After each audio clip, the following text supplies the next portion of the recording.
Hi అండి, welcome to my channel. ఈరోజు దొండకాయ మసాలా ఎలా ప్రిపేర్ చేసుకుందామో చూద్దాము.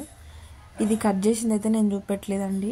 టమాటో, ఇంకా ఆనియన్స్, కొంచెం పుదీనా, కొంచెం కొత్తిమీర, కొంచెం కరివేపాకు వేసుకొని ప్యాన్ పెట్టుకొని దాంట్లో ఇవన్నీ వేసుకొని కొంచెం సేపు వేపుకోవాలి.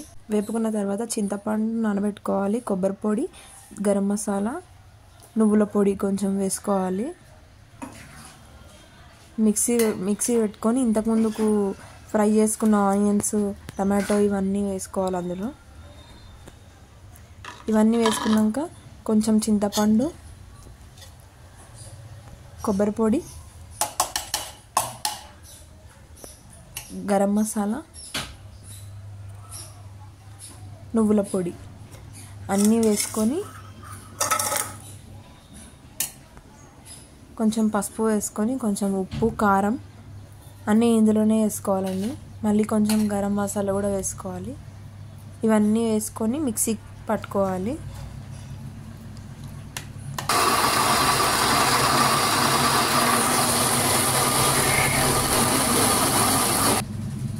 చూసారు కదా, మిక్సీకి అయితే పట్టినాం. ఇంత మెత్తగా ఉంటే సరిపోతుంది. చూసారు కదా, దొండకాయ అయితే ఇట్లా ఫోర్ పీసెస్గా ఇట్లా కట్ చేసుకోవాలి. దొండకాయ ముక్కలన్నీ చూసారు కదా, నేను చూపిస్తున్నాను చూడండి. ఇలా కట్ చేసి సేమ్ మసాలా వంకాయ ఎలా కట్ చేసుకుంటే అలా కట్ చేసుకోవాలి. తర్వాత కుక్కర్ అయితే పెట్టుకొని దానికి సరిపడా ఆయిల్ వేసుకోవాలి. ఆయిల్ వేసుకున్నాక కొంచెం జీలకర్ర, ఆవాలు వేసుకోండి. కొంచెం జీలకర్ర ఆవాలు మగ్గినాక ఇది కోసి పెట్టుకున్న దొండకాయ ముక్కలన్నీ వేసుకొని కొంచెం సేపు కలపండి. దాంట్లో కొంచెం కరివేపాకు, కొంచెం ఒక 2 minutes అయినాక కొంచెం పసుపు వేసుకొని కలపండి. కలిపినాక ఒక 2 minutes 1 minute అన్నా మూత పెట్టేసేయండి. అంటే కుక్కర్ మూత కాదు, జస్ట్ దాని మీద పెట్టేయండి. చూస్తారు కదా, దొండకాయలు అయితే మగ్గిపోయినాయి. ఇప్పుడు ఇంతకుముందుకు మిక్సీ చేసుకున్న మసాలా ఉంది కదా, దాన్ని అంతా ఇందులో వేసేద్దాం. ఇప్పుడంతా ఒకసారి మంచిగా మిక్సీ చేసుకోవాలి.